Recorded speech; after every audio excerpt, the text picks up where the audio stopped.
Assalamualaikum warahmatullahi wabarakatuh. Okey, hari ini bertemu lagi kita dalam sesi PDPR Bahasa Melayu hari Selasa 18 hari bulan 5 2021. Okey, cikgu harap kamu semua dah bersedia ya. Okey, untuk tajuk kita hari ini, okey kamu nampak kat sini cara membasuh sayur. Dekat mana ni?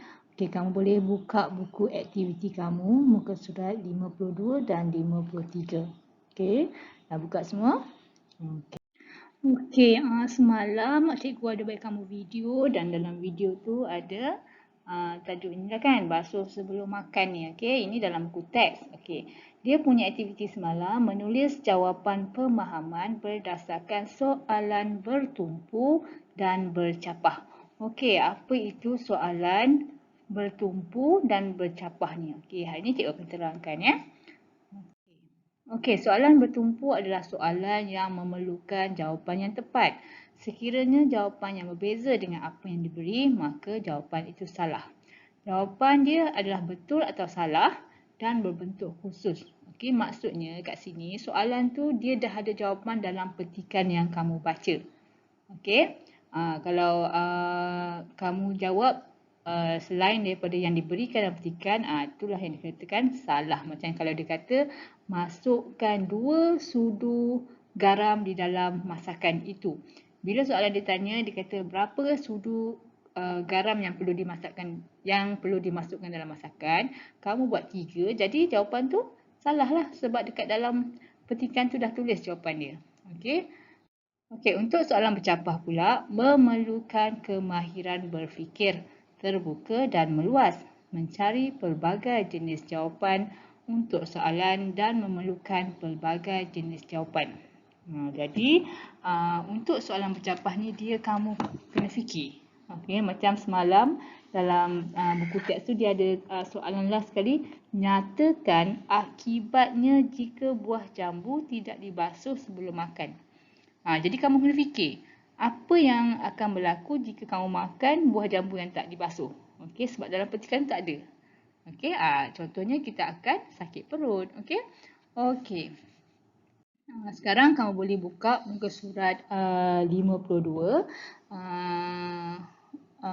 petikan dalam buku aktiviti kita.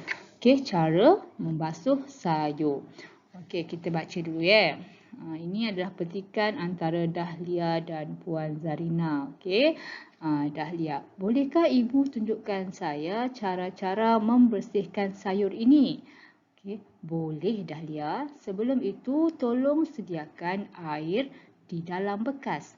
Campurkan air itu dengan 1 sudu kecil garam. Mengapakah air itu dicampurkan dengan garam, Ibu?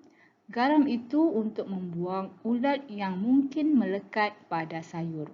Oh, begitu. Sekarang mari kita bersihkan sayur ini dan bilas dengan air untuk membuang kotorannya.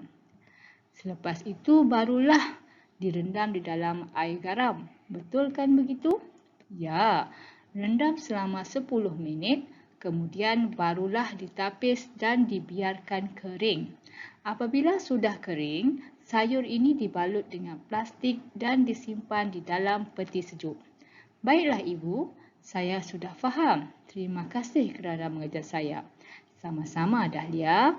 Okey, dalam petikan ni, Ibu Dahlia ni, Puan Zarina dia ajar cara-cara untuk membasuh sayur. Okey, kamu pun biasa tolong ibu dekat rumah kan? Jadi pernah basuh sayur? Macam ni ke ibu ajar? Okey. Okey. Kita tengok kepada soalan pula ya. Dekat situ soalan pertama yang menunjukkan cara membersihkan sayur kepada Dahlia, siapa? Siapa? Ini kamu rasa soalan bercapah ke soalan bertumpu? Ini soalan bertumpu sebab dah ada dalam petikan tu. Siapa yang ajar dia? Ibu. Jadi, Puan Zarina, Ibu Dahlia yang menunjukkan cara untuk membersihkan sayur. Okey, soalan yang kedua. Berapa banyakkah garam yang perlu dimasukkan ke dalam air? Okey, ini soalan bertumpu atau bercapah? Tengok balik dalam petikan. Okey. Tengok kat mana ada dia punya jawapan tu. Okey. Kita tengok sini. Tengok dekat rangkap Puan Zarina. Boleh Dahlia. Sebelum itu tolong sediakan air dalam bekas. Campurkan air itu dengan 1 sudu kecil garam. 1 sudu kecil garam. Kamu tak boleh ubah jawapan ni sebab jawapan ni dah ada di dalam buku. Dan yang ketiga, apakah tujuan air dicampurkan dengan garam? Okey. Mana jawapan dia? Cuba cari. Mengapakah air itu dicampurkan dengan garam itu? Ibu, soalan Dahlia. Puan Zarina jawab, garam itu untuk membuang ulat yang mungkin melekat pada sayur. Okey.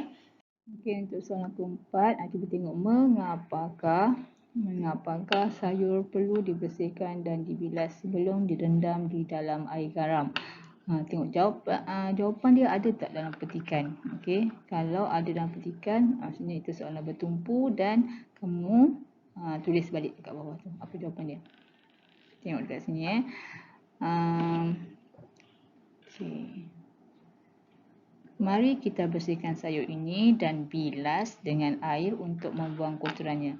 Jadi mengapa sayur perlu dibersihkan dan dibilas?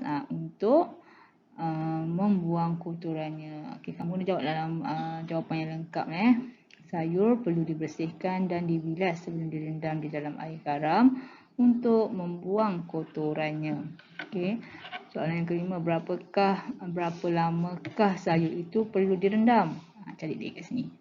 Okey, nak cari jawapan mesti ada dalam petikan. Jadi baca petikan tu, tengok baris ke baris.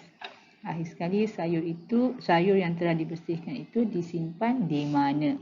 Okey, jadi yang ini kamu boleh siapkan dalam buku kerja kamu, aktiviti kamu. Okey.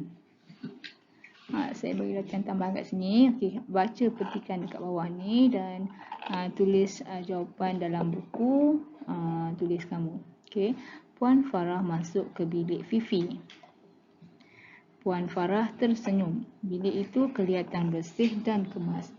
Lantai sudah disapu. Buku-buku tersusun di atas meja. Tuala disidai dengan elok. Bagus, Fifi. Puan Farah memuji anaknya. Baju kotor saya letakkan di dalam bakul, beritahu Fifi. Masukkan baju kotor itu ke dalam mesin basuh, kata Puan Farah. Baik, Ibu, balas Fifi. Selepas itu, Fifi membantu Puan Farah di dapur. Dia mencuci pinggan mangkuk dan mengelap meja makan. Ini soalan yang telah disediakan. Mengapakah Puan Farah tersenyum? Siapakah yang mengemas bilik itu? Apakah yang dilakukan oleh Fifi di dapur? Okey, semua soalan ni adalah soalan bertumpu. Maksudnya, kamu pergi dekat balik petikan, tengok balik. Ada jawapan kat situ. Dan soalan akhir sekali, nyatakan. Okey, bila dia kata nyatakan akibat jika tidak menjaga kebersihan di rumah. Dalam petikan tu tak ada tulis pun kenapa. Apa sebab, apa akibatnya kalau kita tak jaga kebersihan di rumah. Jadi ini adalah soalan mencapai. Yang ini kamu perlu fikirkan. Okey. Okey, untuk soalan ni kamu hanya perlu tulis soalan dan jawapannya saja. Tak perlu saling petikan tu buat dalam buku tulis kamu. Okey, sampai jumpa lagi. Assalamualaikum warahmatullahi wabarakatuh.